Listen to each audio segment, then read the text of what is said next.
One of my favourites from the week, which was in The Guardian. I don't think any other of the newspapers covered it on Wednesday very well, but The Guardian definitely did. And that is the revelation that one of the witnesses at the Hillsborough trial is saying that the senior police officers from South Yorkshire Police actually got together at a Masonic lodge immediately after the disastrous Hillsborough game to basically fix their stories, to collude, to pervert the course of justice and fix their stories so that they would blame an innocent officer. And that was one of the reasons why it looks like, potentially anyway, we have to see by the end of the inquest, much of the horrors, really, of the cover-up of the Hillsborough disaster happened. No, I mean, you know, Tony, as much as they try with their PR offensive saying we're just a badminton club and we're a society with secrets, not a secret society, and all that kind of stuff, I think most people who have spent any time over half hour looking into the role of Freemasonry around police, councils, government, etc., will find that in many cases they're involved in what seems to be, I think they would justify it as trying to protect the order, trying to protect the system, you know, from damage. And they would say, well, anybody who we have to frame or exclude or whatever is a price worth paying. Protecting national security, perhaps? National security, you know, they would say, like Lord Denham once said, didn't he, you know, rather an innocent man rots in prison than the integrity of the British justice system gets challenged. That's their kind of view, is that there's this big worthwhile system that needs defending. They very much play a part in controlling. But in what way is Freemasonry, do you think, different then to, say, just a golf club or you know, any other membership organisation? We don't get ritually murdered to get in a golf club for a start as part of the entrance examination. You know, if they said to me, join a golf club, and you get ritually murdered and lowered into a coffin with a noose round your neck and a knife against your heart in order to join the golf club, I'd probably go and play somewhere else. You know what I mean? So you know, there's a big difference, and that's part of their PR offensive, is to try and play it off as just some sort of boys' club. But what it actually is a secret society where people identify each other through secret symbology, where buildings are made with specific marks on them in order to triumph, either to, you know, trumpet their power or to signal their power to other people. And you know, it's on the American dollar. You've got the Freemasons sign, the all-seeing eye, and that on the American dollar. So this whole "we're just a badminton club" is a PR offensive to play down the role that they do. And not only is that a key difference, I think you'll also find that time after time in the UK, I've been involved in this myself, because we've been attacked in Bedfordshire by Freemasons because of the leisure industry impact we had. We dropped pub takings by 40% when we put on a big dance out in the quarry. And next thing, police officers have spoke out publicly saying, look, we've been leaned on by politicians because of the drop in the brewery profits. And when we traced that back, there was Freemasons all over it.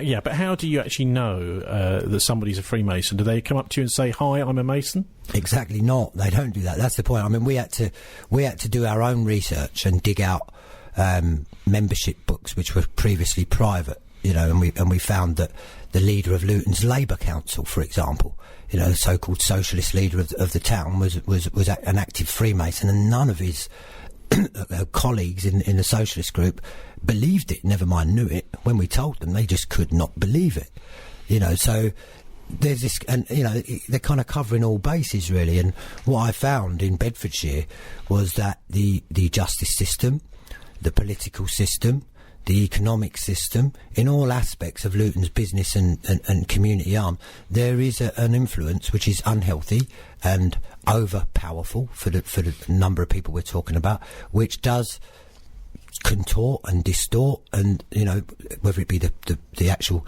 press, the Labour Party, the pub trade, you know, boxing, they're all over it, mate. Yeah, and what it's all about at the end of the day is vested interest. It's about keeping power in certain groups where you feel that person's all right to share power. This person's never going to get anywhere near it. And Freemasons is a vehicle for that. It's a vehicle for retaining power in certain places. Now, most businesses, certainly all larger businesses, have a probity policy, which is basically about being open about your associations with outside groups, outside bodies, even people within the organisation. Every group has a probity policy. I've never yet seen a probity policy in any organisation that actually mentions secret societies. So in a way, what you've got there is a probity policy that doesn't mean a thing. If you've got one of the most deeply embedded secret societies that is not being disclosed, there's not a lot of point in you saying, well, yes, I'm a member of the golf club. But then one of the most pernicious parts of this, surely, and actually quite seriously criminal, is where you've got, say, for example, a Masonic judge in a court case making a decision over two opposing parties, one of which is a Freemason, and that he knows socially through the lodge. Absolutely. And has that ever happened to you? Again, we had our own experience of we were in fact, in the end, Bedfordshire County Council voted unanimously for a civil rights inquiry chaired by Michael Mansfield QC into the activities of Bedfordshire Police and others, and the and others were the Freemasons, against the Exodus Collective and others. Us and our associates were targeted for 66 police operations launched against us, 27 fraudulent charges, every one of which collapsed. Because, but when we got to court, Tony, on the way to court, while we were waiting for court, we found out that this Labour leader guy was a Freemason. We reported it to the Labour group. They refused to do anything about it. They said, he left in 1985 because the book we had was 84. And so we squatted the town hall. 70 or 80 of us went down, occupied the town hall, sang songs like Davis is a Mason and stuff like that, noised it up, got the press in there, and we eventually found a book from 96, and he was still in there. You know, now the point being that nobody in the probity policy of the council, you're supposed to declare these things. I went to the Home Affairs Select Committee to see Chris Mullin, and he was supposed to be passing some rules that said that all Freemasons in the police, etc., had to declare. That was resisted and never happened. He was took off the job. I know, I think he was either the chairman or certainly one of the main people at the Home Affairs Select Committee, which is actually one of the most important committees of the House of Parliament. For example, the one at the moment that's looking into Westminster paedophile rings, this kind of thing. So what? How come they made some sort of decision at Home Affairs Select Committee and then that was kicked out into the long grass? Well, that shows you the power of the Freemasons. You know, when you've got supposedly the sovereign authority in the country, Parliament, saying we demand that you open up your books and show us who, and they get a middle finger salute from not only the Freemasons generally, but St James's Lodge, which is made up largely of police officers in London, etc. If you look in the Guardian, there was a big expose, and they were basically middle fingering it. They were saying, we don't care what you say. We don't care about what the elected authority says. We are not going to reveal names and duties of our members. Now, you know, for me, if that was me, I'd have said, well, I'm giving you a sergeant at arms order, and if you don't do it, you'll be arrested. Because that's what would happen to me if there was allegations of criminal conspiracy and I was told to reveal by a court, because remember the Home Affairs Select Committee isn't just a group of geezers, and ladies, it's got powers, yeah. And what they should have done is summons them back and said, look, we insist, and if you don't, you'll be given 28 days and you'll be here for contempt of Parliament or whatever, however they can do it. Call in the Sergeant of Arms and drag them off. But of course, the Masons in this country are more powerful than any elected government, I believe, because they're, you know, you don't vote for heads of big city institutions, you don't vote for bankers, you don't vote for all these oligarchs in Britain, and yet they're in power no matter who's in government. Do you know what I mean? It's almost like the permanent government there. It is. Anyway, back to the case this week. Senior South Yorkshire police officers who were Freemasons orchestrated a Masonic conspiracy to shift the blame after the Hillsborough disaster in 1989. The inquest into the deaths of the 96 victims have been told. Maxwell Groom, a constable at the time, said after the disaster at the FA Cup semi-final between Liverpool and Nottingham Forest at Sheffield Wednesday's football ground, the word inside the force was that Freemason officers held a meeting to blame Superintendent Roger Marshall. Groom said he heard that the meeting took place in the portable cabins at South Yorkshire Police's area office and was attended by Chief Superintendent David Duckenfield, who commanded the match.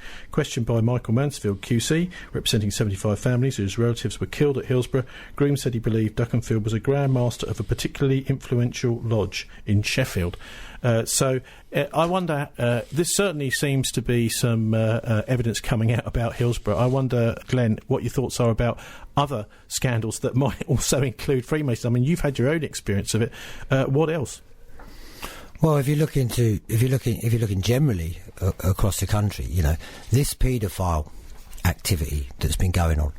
Once again, you know, when we were forced to look into the connections between our MPs, our local MPs, and the brewing industry.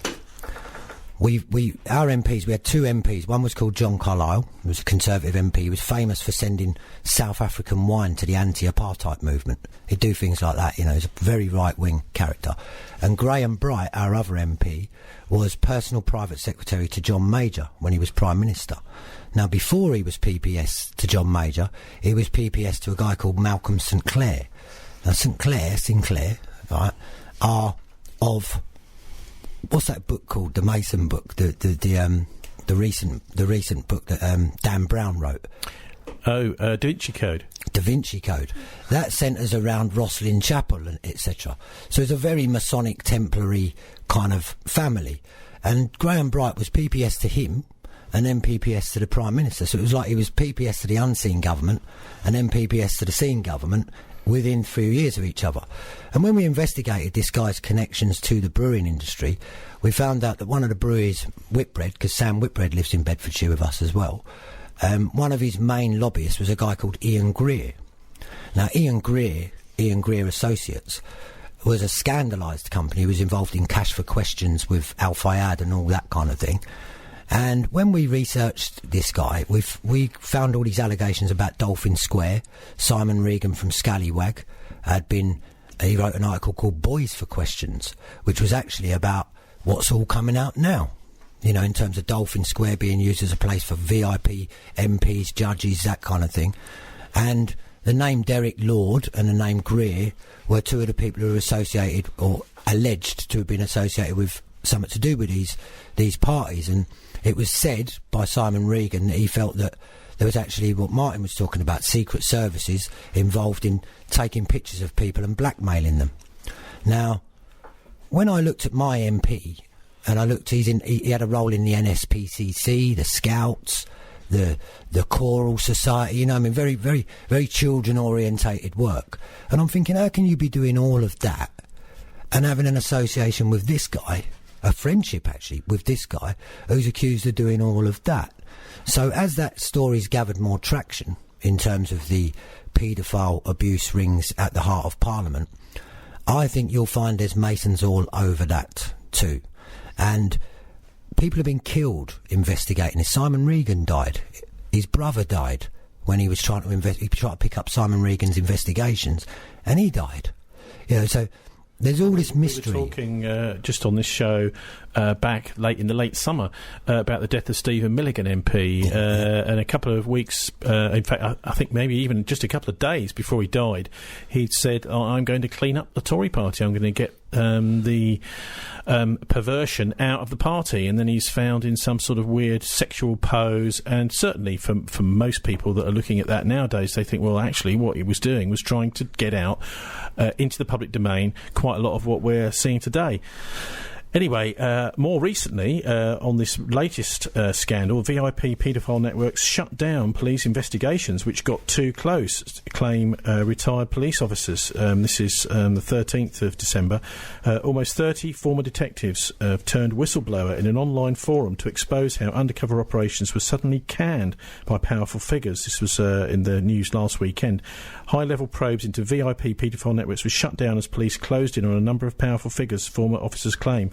In an extraordinary development, detectives have turned whistleblowers to expose how undercover operations were canned. Almost 30 officers were venting their anger online, heaping pressure on the probe by Scotland Yard and the government into widespread claims of historical sexual abuse. One former officer called Jim wrote, "This is all about kids being raped by those in power and included politicians of all sorts. It goes to the very heart of the establishment." The allegations surfaced during a 4-month investigation by XRO News website into a secret members-only chat forum used by former and serving Metropolitan Police officers.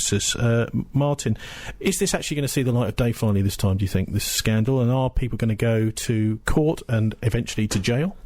Well, it's hard to say, isn't it? I mean, it takes years for these things to come out, but then the potential is that the momentum that eventually develops brings out more that has come out for a very long time. Well, it seems what's driving that momentum is actually the Jimmy Savile revelations from last year, really the big story of the year, because a lot of people who have been thwarted in their attempts to get justice before now feel a little buoyed up by the fact that you've got this major figure right at the heart of the BBC, very friendly with Margaret Thatcher, the Prime Minister, also very friendly with the NSPCC, one of the major charities that's supposed to be caring for children, also very friendly with the royal family, someone in such a key position to be shown to be one of the worst offenders of child sexual abuse this country's ever seen, is giving, I think, a bit more credibility to those who are coming forward. And it was quite good to hear last weekend the People's Tribunal starting up with Michael Mansfield involved, heading it up, to do what the Home Office and Theresa May won't, Glenn, because the main reason being, of course, because if there is an inquiry that rolls out in the new year, they're going to lose the next election, the Conservative Party, because it looks as if many of these were Tory figures. I think it goes deeper than that, mate. I don't think it is about they'll lose the next election. I think it's about they'll lose credibility as an institution, as the whole institution. I mean, the British establishment. Because I've always said this, Tony, when we were looking and researching this, and I saw it, made the hair on the back of my neck stand up. Because for most rational, normal, decent human beings, the whole idea of hurting a child, never mind depraved abuse of child with sexual, it's just beyond most people's perception. And I went through a few years where I just couldn't believe it. I thought, no, this is too fantastic to be true. But as I looked into it, and as I became more and more scared that this was actually a real happening in an organised, institutional way. And I think Theresa May is just Theresa May. Yeah? She's the latest in a long line of Home Secretaries, and they change them like I change earrings, you know what I mean? They move through. But what you've actually got here is something much deeper than that. And people within the establishment, I think, are beholden to the fact that there's certain places you just don't go. There's certain things you just don't say, because you'll threaten your own position, you'll threaten sometimes your life. And I think, look at Stephen Milligan, look at that Secret Services guy a few months ago, a couple of years ago maybe. They found him zipped up in a bag. He was supposed to have zipped up himself, And what that does, it sends messages out to people saying, listen, there's lines you do not cross, right? And that leads to a silence where there should be roaring. Many years ago, Ken Livingstone, when he was first elected for Brent to the Houses of Parliament, he gave a maiden speech. Now, when you give a maiden speech in the House of Parliament, it's supposed to be, thank you very much for having me. But he got up and he made a speech about the King Cora Boys Home in Northern Ireland. Because the King Cora Boys Home in Northern Ireland was being used by MI5 as a honey trap. So they were basically getting loyalists, what seemed at that stage to be loyalist paramilitaries, of course, who were all good Protestants who are not in favour of homosexuality and so on and so forth. And they were getting them in there, having sex with underage boys, and then photographing them and using it as blackmail. And Theresa shut that one out, well, it's across the political spectrum in Northern Ireland. King Cora is understood to be a scandal. So you've got, Peter Robinson, who's the head of the devolved government there, and the loyalist side. They're not happy about it, and nor's anybody else. And of course, that was the tip of the iceberg. I suspect that all of these safe houses, if you like, have been used for years as a means of political control by the intelligence services. And of course, we're only seeing the tip of the iceberg. But if you think about the kind of gay subculture that there was in MI5 and MI6 in the 1940s and 1950s, Burgess and McLean and all these people. And don't forget, homosexuality was completely illegal until the 60s. Exactly. So, in other words, these guys would be in the secret services in senior positions, having sex with their boyfriends as well, they might, but these boyfriends are 19, and that seems to be all right. But of course, then of course, if we're going to break the law, then we're going to break the law, and then of course you start to get the paedophilia aspects building in.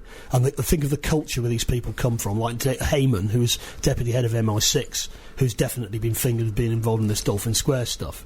I think the real scandal behind all of this is that it's being used by the intelligence services, and that means our intelligence services probably working with the Americans. We covered the Franklin scandal, Belgium, and the Dutroux affair in Belgium. So that's what's really the elephant in the room here. This isn't just people using their positions of power to follow their own personal predilections. It's the abuse of various predilections in order to retain and control the political power.